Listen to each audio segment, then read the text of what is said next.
Nov saharski politični glas skuša prodreti v enega najdaljših konfliktov v Severni Afriki, saharsko gibanje za mir. Pravi, da je zaključilo srečanja v New Yorku z diplomati pri Združenih narodih, vključno z ameriško in francosko misijo, kjer se je predstavilo kot pragmatična alternativa fronti Polisario. Skupina pravi, da si želi pogajalske rešitve, političnega pluralizma in konca večdesetletnega zastoja glede Zahodne Sahare. Veliko vprašanje je, ali gre za pravo diplomatsko priložnost ali pa le za še eno plast v konfliktu, ki ga že oblikujejo Maroko, Alžirija in nasprotujoče si trditve o zastopanju. Za več o tem se nam zdaj pridružuje dr. Mohamed Mohamed Čitu, politični analitik in višji profesor na Univerzi v Rabatu. Dr. Čitu, hvala, da ste danes z nami na i24 News English. Z veseljem. Saharsko gibanje za mir se predstavlja kot tretja pot med Marokom in Polisarjem. Ampak kako?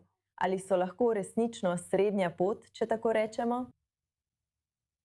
No, verjamem, da je njihova filozofija res zelo zanimiva na več načinov, ker so Polisario fronto oropali tiste ideje, ki jo je nosila od leta 1973, da je edini predstavnik teh saharskih ljudi. Zdaj obstaja še ena skupina, ki predstavlja saharske ljudi, in ta skupina si želi miru. In mislim, da bi lahko bili oni s svojo filozofijo, politično filozofijo, tisti, ki bi bili naslednji vladari avtonomne province Sahare v prihodnosti. Če bodo pogajanja s to skupino in drugimi ljudmi v regiji očitno zelo uspešna, mislim, da predstavlja zelo pomemben element v današnjem problemu, v tej sestavljanki in novo rešitev za situacijo v Sahari.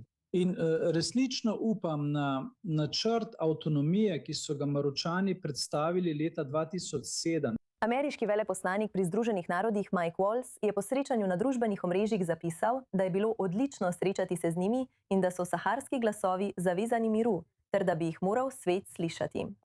To je precej močno sporočilo, ki prihaja od ameriškega veleposlanika pri Združenih narodih. Zakaj bi bile mednarodne organizacije, kot je OZN, bolj pripravljene sodelovati z gibanjem Saharavcev za mir, kot pa s fronto Polisario? No, podpora, ki so jo prejeli od ameriške delegacije pri Združenih narodih in tudi od Francozov, srečali so se tudi s francoskim veleposlanikom, pomeni, da zahodne države, ki podpirajo maroški načrt za avtonomijo, v tej skupini vidijo zelo dobro rešitev za zastoj. To predstavlja trenutno situacijo in resnično rešitev, ki bi vodila k načrtu avtonomije, ki so ga predstavili Maročani. Tako, mislim, da je to zelo dobra pot, tretja pot, kot smo rekli, in da bo predstavljala zelo dobro rešitev za prihodnost Sahare in za ljudstvo Sahravi. Ker bo na dober način predstavljala ljudstvo Sahravi in bo izpolnjevala zahteve načrta avtonomije maroškega ljudstva. Kako Alžirija gleda na vzpon tega alternativnega glasu Sahravi? No, Alžirija bo to alternativo zavrnila, ker je Alžirija ustvarila Polisario že od samega začetka, leta 1975, in je od takrat, veste, financirala orožje, vse, diplomacijo Polisarija. Torej, če obstaja tretja možnost, to pomeni neuspeh za Alžirijo, ki je od leta 1975 porabila okoli 70 milijard dolarjev. In seveda si ne želijo tretje možnosti, ki bi ustrezala maroškemu in zahodnemu zahtevam po miru in bi lahko pripeljala do uresničitve načrta za avtonomijo v Sahari. Zato mislim, da Alžirija tega ne bi podprla. Ampak očitno nimajo veliko izbire v tej situaciji, v dejanski situaciji, ker zahodne države podpirajo Maroko, podpirajo avtonomijo in podpirajo tretjo možnost.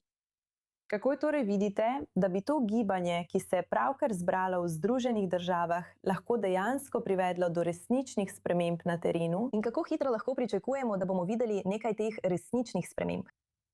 No, spremembe morda ne bodo tako hitre, kot si vsi želimo, veste? Vendar mislim, da bo trajalo nekaj časa, da bodo Polisario, Alžirci in preostali svet sprejeli tretjo pot, ki jo predstavlja ta skupina MCP.